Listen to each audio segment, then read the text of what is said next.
Recovery Army recently down in the big state of Texas.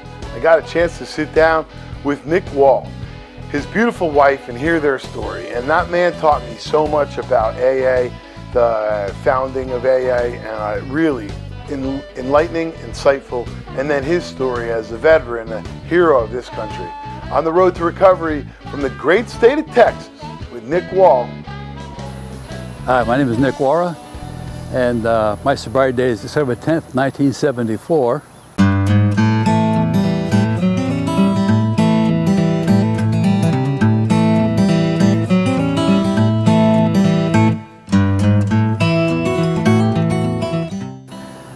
It was high school. Actually, my buddy Carl, we called him HUD, he came to the house with a bottle of scotch. I was upstairs, he handed me the bottle, I walked into the shower, drank some scotch, and I loved the way it made me feel. Fast forward, got through high school, barely got through high school because of a bad attitude. Went into military, Air Force crew chief, loved the job a lot. Married, high school sweetheart, went overseas, Vietnam, 1968, Saigon, Tet Offensive. But I started drinking alcoholically back in high school. So when I was over in Vietnam, of course, I drank alcoholically over there as well. Came back from overseas, 1969, July, Long Island, July 1969, and kept on drinking. Then I realized, how come nobody else stays out at the bars late at night like I do? And then towards the end there, latter part of 73, get into 74, I called for help after a silly suicide so-called attempt with my 1973-74 Coupe de Ville on Southern State Parkway doing 100 miles an hour. In the morning. Didn't work. I got home. So it was blackout drinking, it was suicidal thinking, and got worse and worse. Ended up going to a place called South Oaks Hospital for a morning meeting with a guy. Took that test. He said, "Yep, we think you might be alcoholic, Nick." But December 10th, 1974 began the journey for me into sobriety. 20 years sober, almost 50 years old, 2 home building businesses, married 28 years, it all ended about the same month.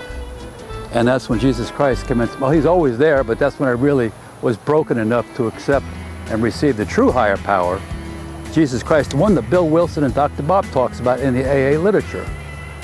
Well, you know, it's interesting. People ask me, well, how did you stay sober if you didn't know Jesus, if you weren't born again for the first 20 years?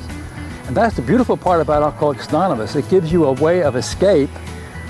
If it hadn't been for some kind of sobriety, you know, I wouldn't have made it at all.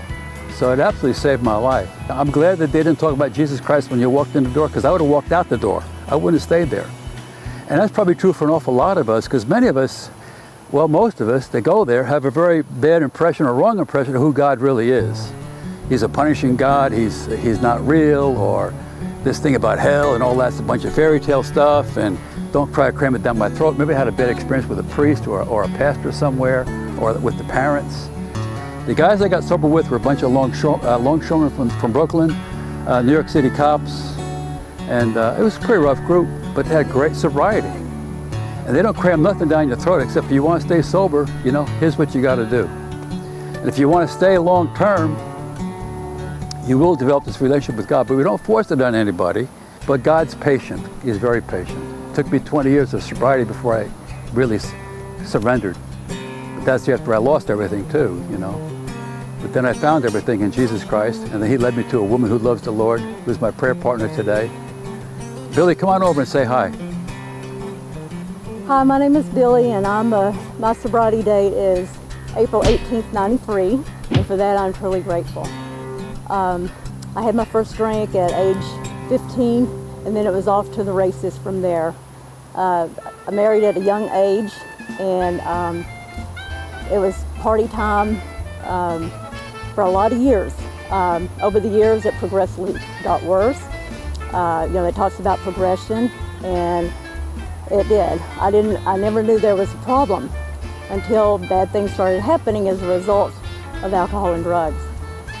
At age 36, fast forward a long time, I hit bottom, and I was involved in a drug deal gone bad, and it didn't turn out so good. And then I found out I had a real close friend, and she led me through some steps to get sober and clean.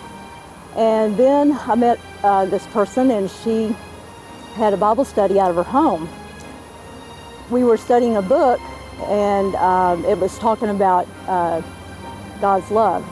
And I never knew that Jesus wanted a relationship with me because at the time I couldn't believe it. And after all the things that I've done, kind of went to church hit and miss. And fast forward a few more years, I started getting really involved in church and got to know Jesus Christ as my Lord and Savior, and He's been my best friend ever since. Sweet. But the only reason it's gotten sweet, I can honestly say, is because we both wanted to stay sober. We both wanted to get sober. We both wanted to know Jesus Christ even more. We asked Him into our lives. We became prayer partners. We hold Bible studies at our home.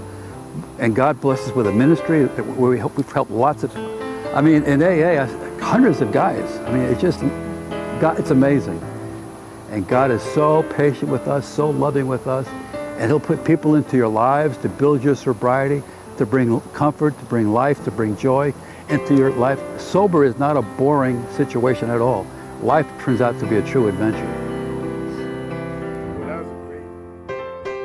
Hey Nick, thank you so much for sitting down and talking with me and sharing your story and sharing the history that taught me so much.